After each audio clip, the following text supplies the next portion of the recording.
অবশেষে পাকিস্তান যাচ্ছে লিটন বাহিনী। সফরের সূচি পিছিয়েছে 2 দিন। এদিকে চলতি বছরে এ পর্যন্ত ক্রিকেটের বিভিন্ন ফরম্যাট থেকে বিদায় নিয়েছেন বিশ্বের তারকা ক্রিকেটারেরা।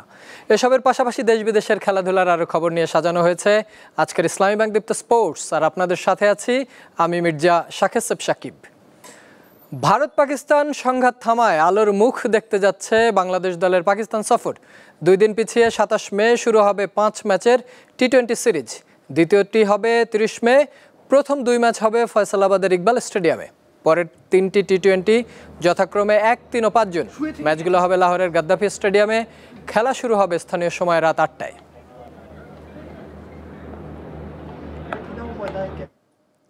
2025 সালটা যেন তারকা ক্রিকেটারদের ঝরে যাওয়ার একটা বছর। 5 মাসের মধ্যেই নামকরা ক্রিকেটার বিদায় নিয়েছেন প্রিয় ফরম্যাট বা পুরো আন্তর্জাতিক মঞ্চ থেকে। 2025 সালের 5ম মাস চলছে। এরই মধ্যে অনেক ক্রিকেটারই অবসরের ঘোষণা দিয়েছেন। কেউ অবসর নিয়েছেন টেস্ট থেকে, তো কেউ ওয়ানডে থেকে। আবার পুরো আন্তর্জাতিক ক্রিকেট ছেড়েছেন এমন ক্রিকেটারও আছেন। সোমবার সামাজিক যোগাযোগ মাধ্যমে পোস্ট দিয়ে টেস্ট ক্রিকেট থেকে অবসরের ঘোষণা দিয়েছেন বিরাট কোহলি। ভারতীয় এই ব্যাটিং গ্রেড টি-20 থেকে অবসর নিয়েছিলেন 2024 বিশ্বকাপের পরই। কোহলি সবশেষ টেস্ট খেলেন গেল জানুয়ারিতে। কিছুদিন ধরেই গুঞ্জন ছিল লাল বলের ফরম্যাট থেকে অবসর নিতে যাচ্ছেন তিনি। এর আগে গেল 7 মে টেস্ট ক্রিকেট থেকে অবসর নেন আরেক ভারতীয় ব্যাটিং গ্রেড রোহিত শর্মা। কোহলির মতো তিনিও এখন শুধু ওয়ানডে ফরম্যাটে খেলবেন বলে জানিয়েছেন। এ বছরের প্রথম 5 মাসের মধ্যে অবসর ঘোষণা দেওয়া তালিকায় আছেন বাংলাদেশি ক্রিকেটাররাও। টেস্ট ও টি-20 থেকে আগেই অবসর নিয়েছিলেন মাহমুদুল্লাহ। গেল 12 মার্চ তিনি ওয়ানডে ফরম্যাট থেকে অবসরের ঘোষণা দেন। তাতে আন্তর্জাতিক ক্রিকেটের সব ফরম্যাট থেকে অবসর নেওয়া হলো মাহমুদুল্লাহ। তার আগে 7 মার্চ ওয়ানডে ছাড়েন মুশফিকুর রহিম, যিনি 2022 সালে টি-20 থেকে অবসর নিয়েছিলেন। বর্তমানে কেবল টেস্ট খেলছেন তিনি। আরও আগেই আন্তর্জাতিক ক্রিকেট ছাড়েন তামিম ইকবাল। 2023 সালে জুলাইয়ে হঠাৎ অবসর নিলেও তৎকালীন প্রধানমন্ত্রীর অনুরোধে ফিরেছিলেন। তবে দীর্ঘস্থায়ী হয়নি সেই ফেরা। চলতি বছরের 10 জানুয়ারি আবারও আন্তর্জাতিক ক্রিকেটকে বিদায় জানান বাংলাদেশের সাবেক এই অধিনায়ক।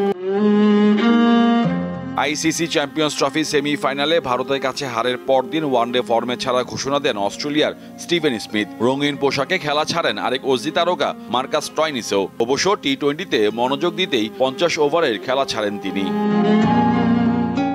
মোহাম্মদ হাসিব, দীপ্ত স্পোর্টস। এক সপ্তাহের জন্য স্থগিত থাকার পর ফের শুরু হচ্ছে আইপিএল। আগামী 17 মে টুর্নামেন্ট শুরুর নতুন সূচি ঘোষণা করেছে ভারতীয় ক্রিকেট বোর্ড। টুর্নামেন্টের ফাইনাল অনুষ্ঠিত হবে আগামী 3 জুন। এছাড়া প্রথম কোয়ালিফায়ার 29 মে, এলিমিনেটর 30 মে এবং দ্বিতীয় কোয়ালিফায়ার অনুষ্ঠিত হবে 1 জুন। গ্রুপ পর্বের ভেন্যু ঠিক করলেও প্লে অফের মাঠ এখনও চূড়ান্ত করেনি বিসিসিআই।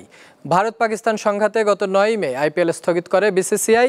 ফের আসর শুরু হলেও বিদেশিদের পাওয়া যাবে কিনা সে নিয়ে রয়েছে সংশয়।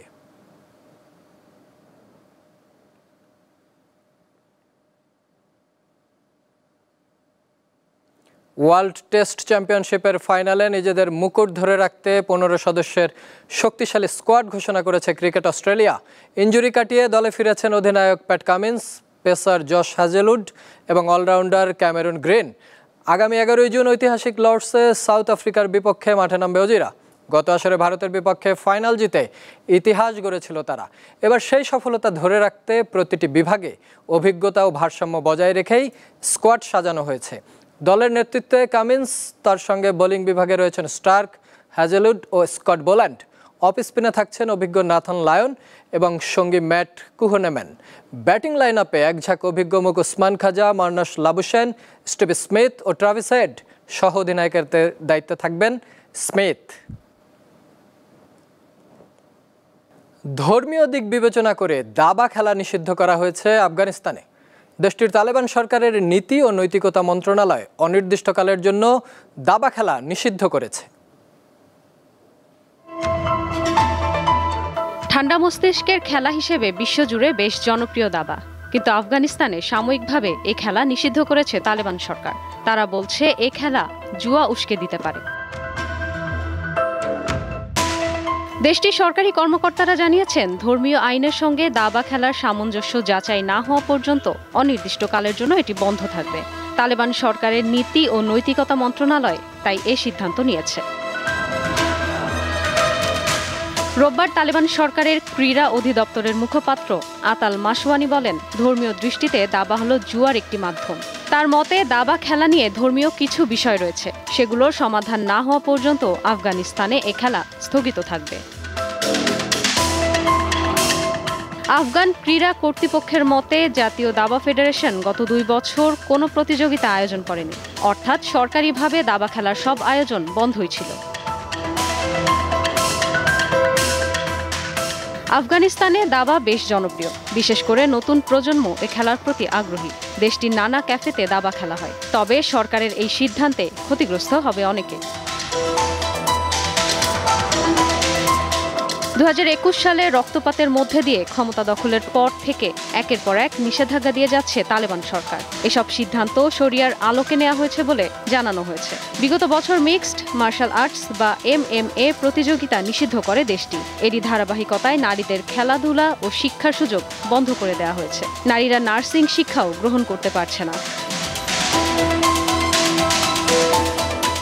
তালেবান সরকারের এমন নিষেধাজ্ঞা নিয়ে আন্তর্জাতিকভাবে নানা আলোচনা সমালোচনা চলছে। ইশরাত সুমা, দীপ্ত বার্তা কক্ষ। এই ছিল আজকের ইসলামী ব্যাংক দীপ্ত স্পোর্টস। দেশ বিদেশের খেলাধুলার নানা রকম খবর পেতে দীপ্ত স্পোর্টসের সাথেই থাকুন আর চোখ রাখুন দীপ্ত টিভির ডিজিটাল প্ল্যাটফর্মগুলোতে।